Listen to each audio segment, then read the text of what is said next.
Hola, soy Víctor Sáenz Barrón y estoy leyendo mi novela Nieblas de Perdición en voz alta los martes y los jueves. Y hoy toca el capítulo 2, lo que quiere decir que si viste el 1, bien, y si no, pues lo tienes en la lista de reproducción. Vamos allá. Capítulo 2. Imprevistos. Utilizó de nuevo las escaleras de caracol por las que había subido, tomando esta vez otro pasillo que, dejando a la derecha la cocina, lo llevó al acceso lateral de servicio. Estaba casi en la zona trasera del edificio, sin llegar a dar el elegante jardín con laberinto de setos que disfrutaban los miembros de la familia y sus invitados cuando el clima era propicio para ello. Chispeaba, pero no le importó, ya que pretendía cambiarse en cuanto regresase. Bordeó unos frondosos parterres, se plantó delante de las cuadras y se giró para comprobar que nadie estuviera mirando por las ventanas. El olor a humedad se mezcló con el de los caballos según abrió la puerta. Afortunadamente, limpiaban el lugar todas las mañanas. El desconcierto asomó a su rostro en cuanto analizó el interior. La parte considerada cochera albergaba 2 carruajes desconocidos para él. Se aproximó para ver mejor, sin descubrir nada que le aportase una pista respecto a los visitantes. ¿De quiénes podrían ser? Cruzó el marco sin puerta que comunicaba con el área dedicada a los equinos. Allí se encontraban 8 magníficos ejemplares, además de los habituales. No disponía de tiempo para los desconocidos, pero sí para Crema, su yegua de color caramelo con manchas blancas, a la que proporcionó unas caricias y una manzana verde que cogió de un cesto cercano.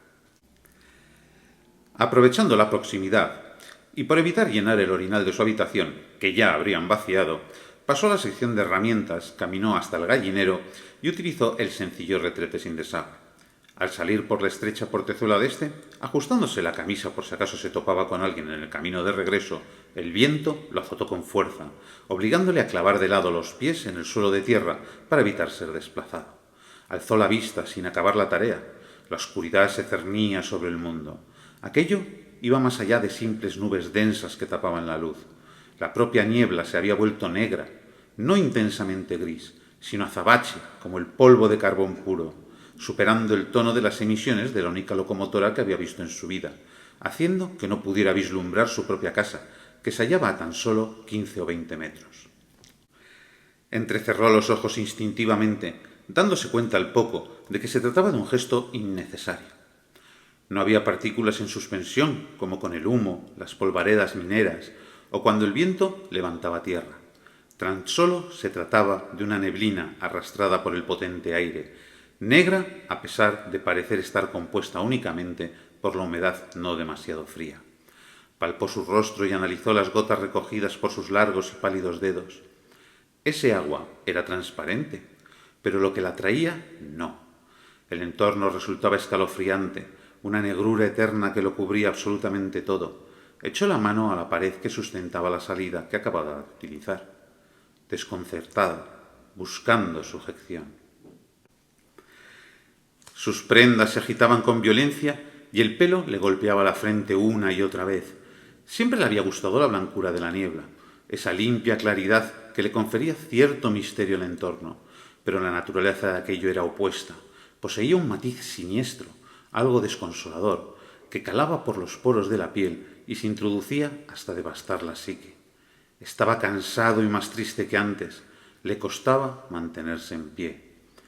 Los equinos comenzaron a relinchar detrás suyo, en las caballerizas, y a lo lejos se escuchaban los ladridos del perro. Su mente le decía que simplemente se trataba de un fenómeno meteorológico no experimentado antes por él, pero Diego sentía que no podía ser solo eso. Algo le incitaba a huir, a correr, a buscar refugio en cualquier sitio carente de sonidos animales indicadores de que las paredes no eran lo bastante estancas como para impedir el paso de aquello. El alto y delgado varón se abofeteó en un intento de hacerse reaccionar. Estaba embotado. Era obvio que no pensaba con nitidez. Volvió a golpearse la faz con la palma de la mano, esperando que nadie observase sus difícilmente justificables actos. Elevó la barbilla, afianzó bien los pies y anduvo tan recto y decidido como le permitieron las inclemencias del tiempo, que fue más bien poco. A su mente acudían secuencias inconexas de un pasado no tan remoto, mezclándose de un modo que se le antojaba onírico, igual que en un tétrico sueño deformador de recuerdos tornados en irreales. El breve trayecto parecía mucho más largo de lo que era. Cada paso conllevaba una fuerza de voluntad titánica. Con las lágrimas saliendo de sus ojos, cerró tras de sí la puerta por la que también había salido, sintiendo que el universo entero caía sobre él.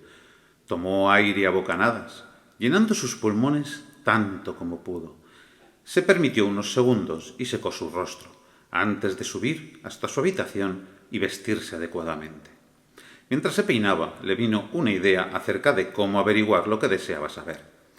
Antes de hacer lo que debía, fue a la cocina, de nuevo por el recorrido pensado para el servicio.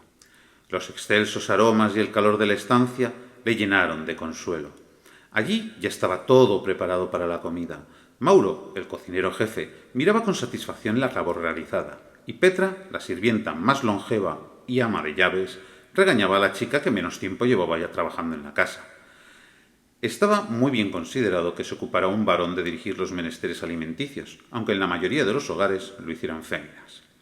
Diego se acercó a Mauro y, con el respeto que merecía su puesto, le comunicó que requería privarle de la ayuda de Petra unos instantes, a lo que él, por supuesto, asintió de forma automática. Una vez en el estrecho pasillo, miró a la mujer directamente a los ojos. «Petra, ¿se acuerda de cuando era niño y me colaba en la cocina para que me diera bollos y chocolate?», preguntó Diego con voz dulce. «Sí, señorito». «¿Y de ese verano en que me curó las rodillas para que no me riñeran por excederme en mis juegos?». «Por supuesto, señorito», confirmó Petra, cambiando su gesto a uno más serio, mostrando que en educación que no le gustaba el rumbo que tomaba la conversación. «Nos conocemos de toda la vida, ¿verdad?». «Desconozco qué quiere, pero sabe pedirlo sin apelar a las consideraciones que siempre he tenido con usted». «He de hacer muchas cosas hoy», espetó ella, en un tono más áspero del que ningún otro empleado se atrevería a usar con él. «Vale, vale», dijo Diego, dejando asomar una sonrisa pícara, cuyo efecto en ella era de indudable efectividad. «¿Qué trama mi padre?». La expresión de la sexagenaria evidenció sin disimulo que acababa de ponerla en un aprieto. «¿Yo, señorito?», balbuceó Petra. «¿Qué trama mi padre?», repitió él, haciendo brotar una mirada severa que no utilizaba con frecuencia, pero evidenciaba que sabía a la perfección cuáles eran las posiciones de ambos en la jerarquía. «Ha invitado a la familia Balbuena, un reputado apellido industrial, con intención de presentarle a la hija mayor, la señorita Amelia, pero no puede decirle que se lo he contado».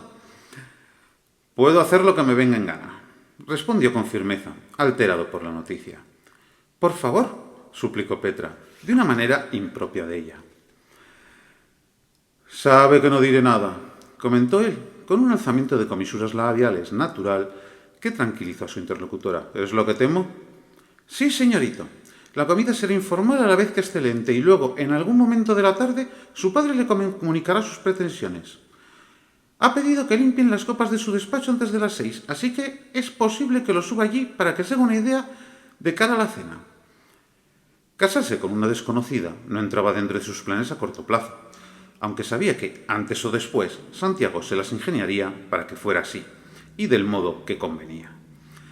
Diego había preferido encontrar a alguien por sí mismo, pero aquello estaba un tanto apartado, y él, aun no careciendo de hombría, había dedicado su tiempo a otros asuntos, menos consciente del paso de los años de lo que quizá hubiese sido adecuado.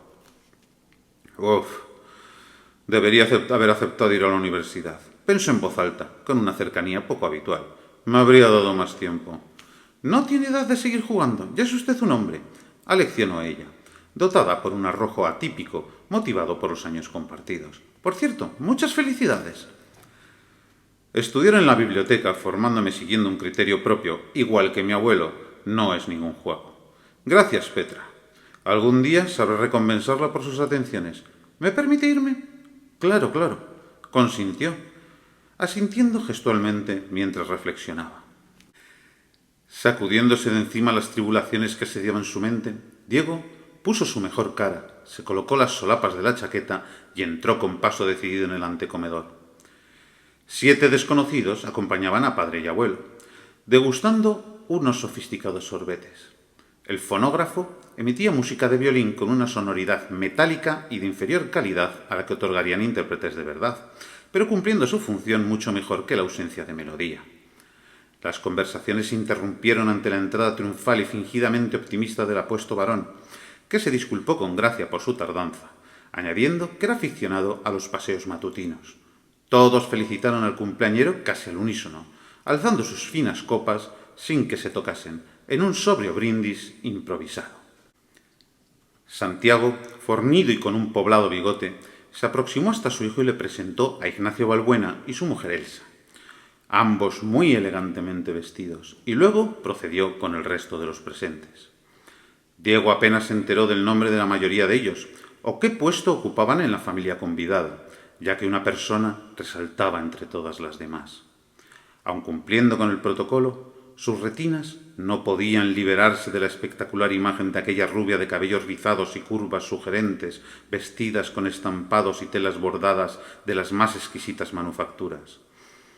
Su rostro parecía digno de una deidad griega con labios carnosos y ojos brillantes. Aquellos pómulos sonrosados lo cautivaron como no habían hecho antes ningunos otros.